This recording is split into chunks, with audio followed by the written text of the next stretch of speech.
Bom, gente, para essa semana nós vamos finalizar a lista de número 3, tá? Então, para concluir essa lista aí, ficou faltando o exercício de número 11 e o exercício de número 12 dessa lista, tá? Então, a tarefa avaliativa é fazer esses dois exercícios, né, e entregar para mim aí no portal, para que eu possa corrigi-los, ok? Como já é de costume, eu vou fazer um rápido comentário, né, desses dois exercícios, né, e esse comentário vai ser para ajudá-los aí, né, durante o processo de desenvolvimento do código, ok? Então vamos lá. O número 11, gente, vou ler um enunciado e vou explicar o que é para fazer. Vamos lá. Número 11. Uma determinada empresa realizou uma pesquisa de mercado a respeito da qualidade do seu produto. Essa empresa entrevistou homens e mulheres, perguntando somente se o cliente gostou ou não do seu produto. Cria um software para calcular o índice de satisfação do cliente perante algumas regras que estão descritas abaixo, né? Vamos entender o que são essas regras aí. Primeira, o sistema deverá solicitar a quantidade de pessoas entrevistadas, né? Então, nesse primeiro ponto aqui, gente, o sistema deverá solicitar a quantidade de pessoas entrevistadas. Nessa primeira regra aqui, já dá a entender que eu vou ter algum mecanismo, ou seja, lá na minha codificação, eu vou ter que colocar algum laço de repetição, né, de tal maneira que esse laço de repetição vai lembrar o exercício de número 10. Lembra lá? O exercício número 10, que é um exercício que o usuário tinha que falar a quantidade de alunos. Então, vamos supor, se ele falava que a sala tinha 10 alunos, então o software tinha que solicitar 10 notas, né? Então, a ideia aqui, né, baseado nessa primeira regra, é exatamente essa. Então, o usuário vai ter que informar uma quantidade de pessoas, né, que serão entrevistadas, e em cima dessa quantidade, o software vai ter que ficar repetindo algumas instruções que nós vamos ver a seguir, tá? Então, baseado nessa instrução, gente, o melhor laço a se utilizar aí é um laço de repetição for, utilizando a mesma metodologia do exercício de número 10, tá? Segunda regra, o software deverá perguntar ao usuário se o cliente é mulher ou homem, e além disso, perguntar se o mesmo gostou ou não do produto, né? Então, além de perguntar se o cliente é homem ou mulher, tem que perguntar, né, se gostou ou não do produto.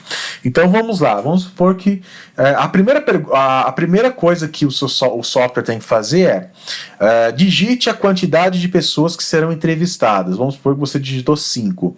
Então, se digitou 5, você vai criar um laço de repetição for, e dentro desse laço de repetição for, você vai colocar algumas instruções. Quais seriam essas instruções? A primeira aqui seria perguntar, ou seja, se o cliente é homem ou mulher. Como que você faz uma pergunta, né, se um cliente é homem ou mulher? Você coloca lá um printf, né? Digite 1 para homem, 0 para mulher. Ou, por exemplo, assim, digite M para mulher e M para mulher perdão. Digite H para homem e M para mulher, tá? Ou seja, você pode escolher o melhor critério aí, tá? Você pode ficar a seu dispor, tá bom? Fica a seu critério, tá ok? Lembrando, se você for trabalhar com letra, você tem que trabalhar com variável tipo char. Se você for trabalhar com número, né, tem que ser variável tipo int. E depois você vai perguntar se gostou ou não do produto. Aí nesse caso, gente, é melhor trabalhar com letra, né? S ou N. Então aí eu já aconselho vocês a trabalhar com variável do tipo char. Ah, professor, mas tem algum exercício parecido? Sim, se você for analisar, na lista de número 2, nós temos vários exercícios, né, que eu trabalhei aí com opções de escolha, né? Lembra lá, sexo masculino, feminino, se é casado ou não é casado? Lembra lá, tem vários exercícios, né? Eu vou aconselhar vocês a dar uma revisada nas aulas anteriores, né, e nos códigos dos exercícios anteriores, lá se você tem alguma dúvida de como está solicitando para o usuário, né, alguma pergunta, solicitando para o usuário fazer alguma entrada de algum caractere, tá ok? No final, gente, o software deve apresentar a quantidade de mulheres que não gostaram e que gostaram e que não gostaram do produto, o percentual de mulheres que gostaram do produto, a quantidade de homens que gostaram e não gostaram do produto, o percentual de homens que gostaram do produto, o percentual geral de clientes que gostaram e não gostaram do produto. tá? Então, gente, a dica que eu vou dar para vocês aí é o seguinte: toda vez que, vamos supor, você precisa saber a quantidade de mulheres que gostaram e não gostaram do produto. Então, primeiro, você precisa saber a quantidade de mulheres, né, que você tem, né? Aliás, você quer saber a quantidade de mulheres que gostaram do produto. Então você pode colocar dentro do seu lastro de petição for, você vai perguntar se é homem, se é mulher, você vai perguntar se gostou ou não gostou. Beleza. Aí abaixo dessas instruções você pode colocar um if falando assim, ó. Bom, o sexo é feminino? E a resposta é sim. Sim quer dizer que gostou, por exemplo, do produto. Se for sim, você pode colocar conte mulher gostou mais, né? Você pode colocar uma variável para contar a quantidade de mulheres que gostaram do produto. Aí depois você pode criar mais um if, né, para trabalhar com a regra das mulheres que não gostaram do produto, né? O que seria a quantidade de mulheres que não gostaram do produto, né?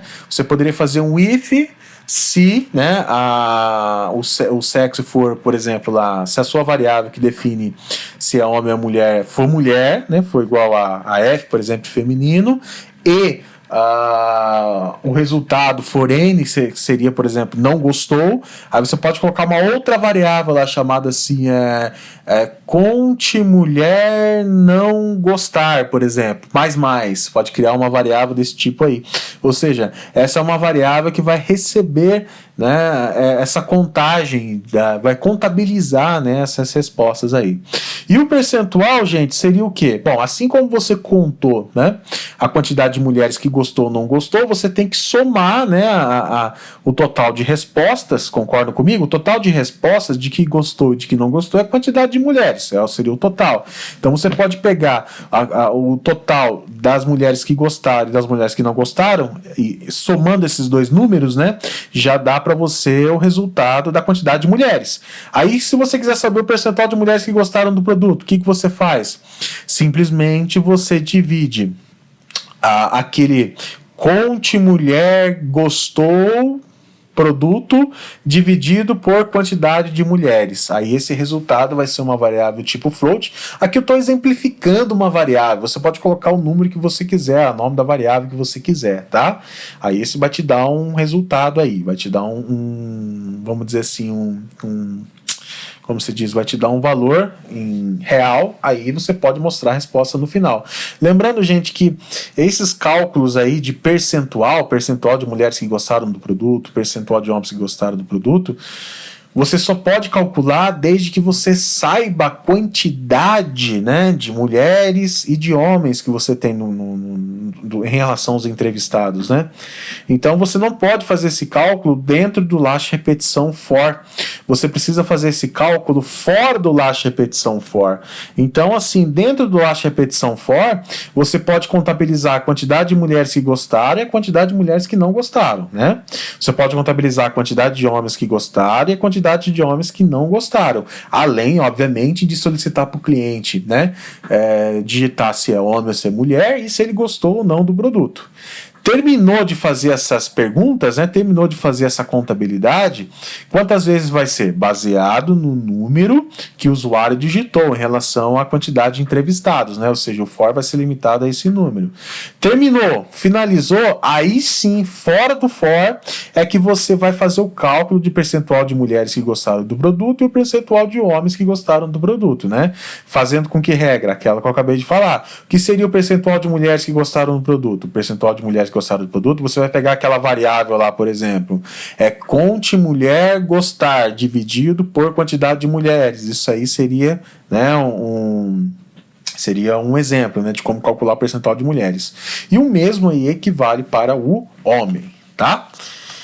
E aqui, gente, eu coloquei aqui um modelo, por exemplo, vamos supor, quantidade de entrevistados, 4, aí o programa vai perguntar sexo do cliente 1, cliente 1 gostou do produto, sexo do cliente 2, e assim por diante. Ou seja, isso aqui é como se fosse o console aí, né, uma prévia aí do console, de como vai ficar. E no final aqui, ele tem que mostrar a resposta conforme essa formatação aqui. tá?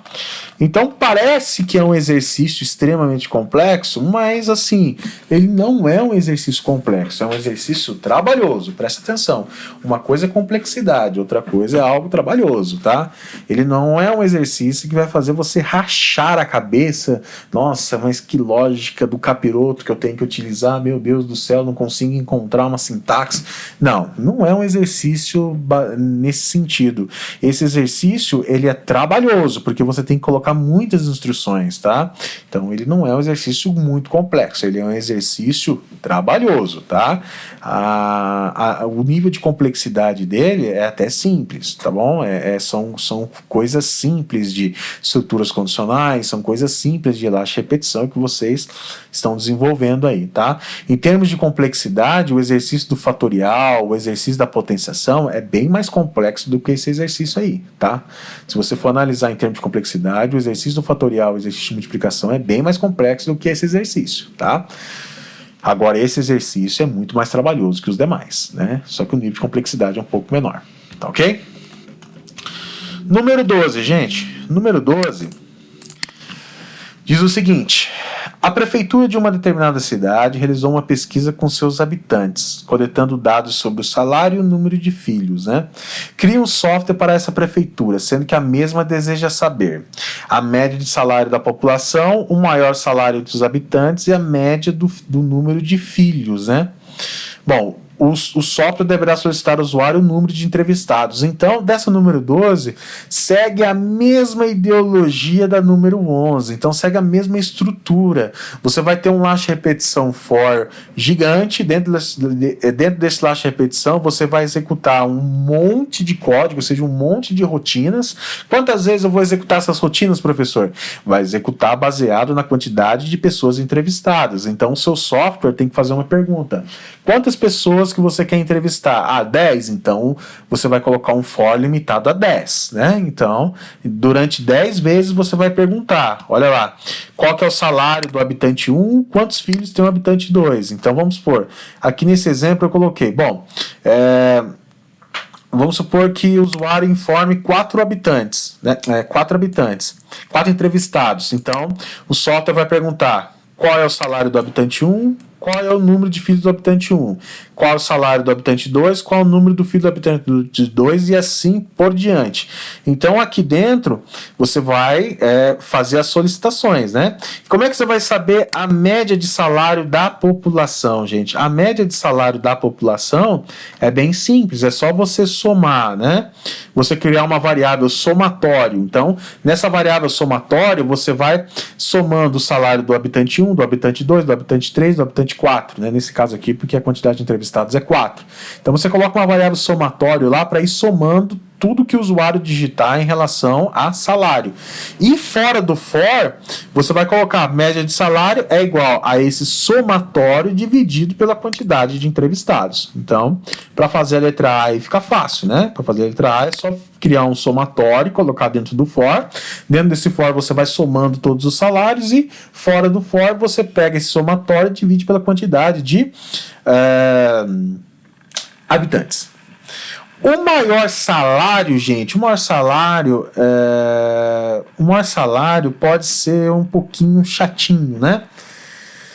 Mas ele não é nada complexo também. O que você faz? Cria uma variável chamada, por exemplo, assim, ó, salário underline maior.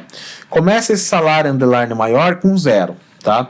Aí dentro do laço de repetição for, você faz uma pergunta: o salário que o usuário acabou de digitar para o habitante X, por exemplo, é maior do que essa variável salário maior? Se for, salário maior recebe esse valor que o usuário acabou de digitar. Ou seja, fazendo essa estrutura condicional dentro desse laço de repetição, você já está separando o maior número, né? Aí, fora do laço de repetição, você coloca um printf para imprimir essa variável maior salário, né? Então, com esse if aí, você consegue separar o maior número, né? Então, o maior valor que o usuário digitar vai aparecer para você aí, tá? Se você tiver alguma dúvida, gente, na lista de número 2, nós tivemos alguns exercícios também, que eu pedi para tem alguns exercícios, né, na número 2, da lista de número 2, né? Que eu pedi para vocês criarem algum código, né, que separasse o maior e o menor número, né, que o usuário digitasse. Então, se vocês tiverem alguma dúvida, é bom vocês darem uma revisada lá, né, na correção dos exercícios, que lá está explicando como separar o maior número e o menor número também, né, que o usuário digitar. E neste caso aqui é a aplicação dessa lógica, né, propriamente dito. E a média do número de filhos, né, que seria a última requisição aí do exercício, gente, é a mesma ideia da média dos salários. Você vai criar uma variável chamada somatório filhos, você vai somando dentro desse laço de repetição for, você vai somando a quantidade de filhos por habitantes, né, você vai somando, e no final você pega esse somatório do número de filhos e divide pela quantidade de habitantes. Ou seja, fazendo isso você já tem a média aí desse, né, da quantidade de filhos por habitante. Essa número 12 parece também que é um exercício cabeludo, parece que é um exercício extremamente trabalhoso, mas assim, gente, eu volto a falar. Esse exercício também é trabalhoso. Ele é um exercício que não é complexo, ele é semelhante ao exercício número 11, ele é um exercício trabalhoso. Então não se assustem, tá, pelo tamanho do enunciado, não se assustem pela quantidade de coisas, né, que o enunciado está pedindo. Ele é um exercício trabalhoso, mas em termos de codificação, ele não é uma lógica tão complexa, tá bom? Então, gente, mão na massa e se tiverem alguma dúvida, pode entrar em contato, tá? Será um prazer atendê-los aí. Um forte abraço e bons estudos.